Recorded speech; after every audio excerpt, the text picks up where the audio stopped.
It started like any other day at the bustling city airport. The terminal buzzed with life, a chaotic mix of hurried footsteps, clattering luggage wheels, and distant conversations. Travelers shuffled through long lines, clutching passports and boarding passes, their faces showing everything from eager anticipation to weary frustration. Overhead, the intercom crackled with flight updates and gate changes, each announcement blending into the constant hum of activity. Behind the check-in counters, the airline staff moved briskly, their faces a mixture of calm professionalism and subtle fatigue. It was a routine they knew all too well: check tickets, tag luggage, and keep the line moving. No one stopped to question the rhythm of the day, it was business as usual. Among the sea of travelers was Naomi Carter, standing calmly near the counter, her suitcase neatly positioned beside her. She looked like any other passenger, a slender woman in her early 40s, dressed in a tailored blazer and comfortable flats, with a polished but understated presence. Her expression was composed, her posture relaxed, yet there was something about her that seemed out of place. She didn't fidget or check her phone like the others. Instead, she stood quietly, observing everything around her with a steady gaze. To the airline staff, she was just another face in the crowd. A few glanced at her briefly before turning their attention back to their screens or the next passenger in line. Naomi blended in seamlessly, or so it seemed. But behind her calm exterior, Naomi carried a secret. It wasn't the kind of secret one could guess from a glance. It wasn't written on her face or reflected in her demeanor. Yet, it was powerful enough to change the course of the day for everyone in that terminal. It wasn't just her confidence or the way she carried herself, it was something far more profound. Naomi held the ultimate trump card, a truth that would shatter assumptions and turn the ordinary into the extraordinary. As the minutes ticked by, Naomi watched the scene unfold around her. A family struggled to keep their children entertained near the seating area, their voices rising over the din. A businessman argued with an attendant over excess baggage fees, his tone sharp and impatient. An elderly couple stood at the counter, squinting at the departure board as they tried to make sense of their gate assignment. Naomi noticed it all, but her expression remained unchanged. What no one realized was that this seemingly ordinary moment, this unremarkable day at the airport, was about to unravel into something extraordinary. Naomi's story didn't begin here, at this counter, surrounded by the mundane chaos of travel. It had roots much deeper, in years of hard work, quiet perseverance, and an unshakable belief in herself. She had faced challenges that would have broken many, yet she had emerged stronger, sharper, and more determined. And today, all of that history, all of those experiences, were converging in this very moment. The airline staff didn't know her name, let alone her story. To them, she was just another passenger, someone to be processed and sent on her way. They couldn't have known that the woman standing before them was anything but ordinary. They couldn't have guessed that their assumptions and attitudes would soon come back to haunt them in ways they could never imagine. Naomi shifted her weight slightly, her hand resting lightly on the handle of her suitcase. She glanced at the attendant behind the counter, who was typing away without so much as a glance in her direction. The interaction was still a few moments away, but Naomi could already sense how it would unfold. She had seen this dynamic before: the dismissiveness, the subtle impatience, the unspoken assumption that she didn't matter. But Naomi wasn't angry. She didn't need to be. She had learned long ago that the best response to underestimation was not anger, but action. And today, she was ready to act. The terminal's hum seemed to grow louder as Naomi stepped closer to the counter. The family nearby was now trying to corral their children into a photo op, the businessman was still arguing about fees, and the elderly couple had been directed to another line. Naomi's turn was approaching, and with it, the moment that would set everything into motion. She adjusted the strap of her handbag and took a deep breath. To anyone watching, it would have seemed like an ordinary gesture, but for Naomi, it was a quiet reminder of the journey that had brought her here. It was a moment of calm before the storm, a storm that no one else could see coming. As the attendant behind the counter finally looked up, their expression barely flickered. There was no recognition, no indication that they saw anything remarkable about the woman standing before them. They greeted her with a polite but perfunctory smile, the kind reserved for the countless passengers they processed each day. "Next, please," the attendant said, their tone neutral. Naomi stepped forward, her movements deliberate but unhurried. She placed her ticket and ID on the counter and waited. For a brief moment, there was silence, a pause that seemed to stretch just a little too long. The attendant glanced at the ticket, their brow furrowing slightly. "There seems to be an issue with your booking," they said, their voice carefully measured. "Let me check something." Naomi nodded, saying nothing.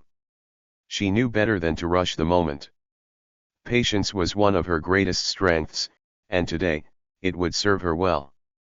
As the attendant clicked through screens and typed furiously, Naomi's gaze remained steady. She could see the frustration building in the attendant's posture, the slight tightening of their jaw, the way their fingers began to move faster on the keyboard. It was clear they were growing irritated, though they did their best to hide it.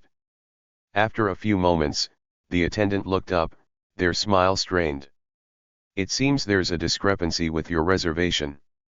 You'll need to step aside while we sort this out." Naomi tilted her head slightly, her expression unreadable. "Is there someone I could speak to about this?" she asked, her tone calm but firm. The attendant sighed, their patience visibly wearing thin. "Ma'am, we're very busy right now. Please wait over there, and someone will assist you shortly."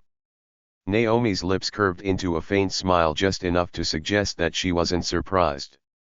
She picked up her ticket and ID, her movements unhurried, and stepped aside as directed.